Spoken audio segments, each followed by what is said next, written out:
Hey there, I'm the Communication Doc, and this is the second video in my series, How to Correct Common Communication Challenges. So if you didn't watch my first video, I explained a little bit about the communication process and why it is so challenging.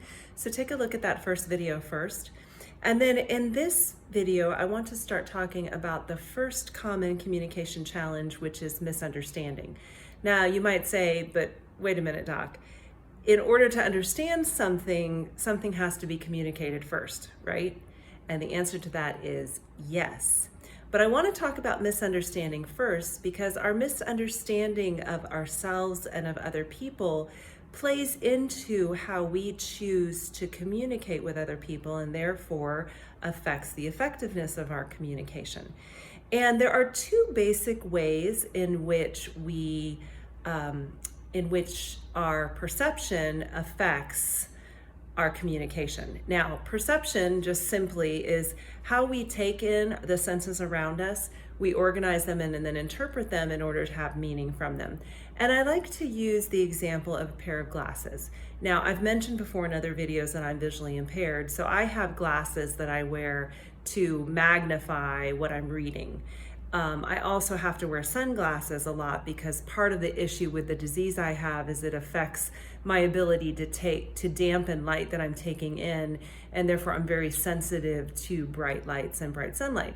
So when you put on your glasses, especially if you have prescription glasses, or you put on a pair of sunglasses, they change how you see the world around you. And that's essentially what our perception does. Now, how we see, or our pair of glasses that we use all the time in viewing the world around us, are affected by a lot of things. They're affected by how you were raised, things you were taught, your personality, your own beliefs, your own values. So lots of things, your culture, lots of things play into how you perceive the world differently than other people around you.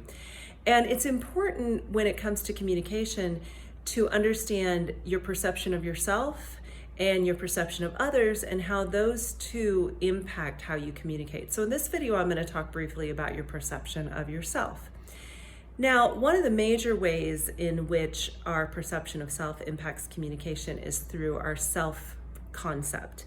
And your self-concept is basically everything you are. So if you say, I am, and you start listing personality traits, character traits, roles you play, different aspects of your appearance, of your culture, of your race, your ethnicity, all of those things, different hobbies you like, different interests you have, all of those things are going to play into your self-concept and who you are.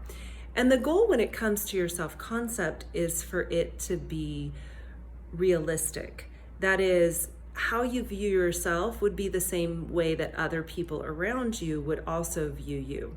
There's a concept called the looking glass self, and that is that we reflect ourselves to other people and in them basically see a mirror reflecting an image back to us. Now, we all know there are some people who, well, for whatever reason, we can't really trust their perception of us. Maybe they don't like us, maybe they have something against us. And so, they're not going to give us an accurate perception. But for most people, especially those who might know us, they're going to give us a reflection back that is what they basically see of us. And we need to take that into account to a certain extent to make sure that our view of ourselves is accurate. So just to give you a quick example, there are people who think that they're really funny and they tell jokes all the time. But let's say every time they tell a joke, nobody laughs. Well, the fact that nobody laughs should indicate to that person that maybe they need to adjust their view of themselves, that they are not really as funny as they thought. Or maybe they need to work on developing a better sense of comedic timing or of what actually is funny to other people. But in any case, that should be an indication that nobody laughs. Maybe I'm not funny. I know I'm not a funny person. I have an inability to even remember a lot of jokes. And so it's hard for me to remember them and to say them. And so I just don't do it. I'm not a funny person. My husband is a very funny person. We have a shirt we bought him that says he's the dad joke champ. And whenever he wears it out, people always ask him for his best dad joke. So people laugh though when he tells jokes. So that confirms his identity as being funny. The fact that I don't tell jokes and basically confirms my idea of myself as not being particularly funny. So other people's view helps to influence or to ensure that our view of ourselves is accurate. Also, your experiences do that, right? So you think you're a great basketball player, but you go to play basketball and you're dropping the basketball all over the place and you have no coordination. Well, then that needs to change your image of yourself. Now, that doesn't mean there's nothing you can do about it, right? There's lots of things we might have as views of ourselves that we can improve. And communication is one of those things. If you think you're not a good communicator, or even if you think you are, we all can improve our communication skills because no one is a perfect communicator. Next time, I'm going to talk about how our perception of others impacts our understanding. And until then, let's get communication healthy.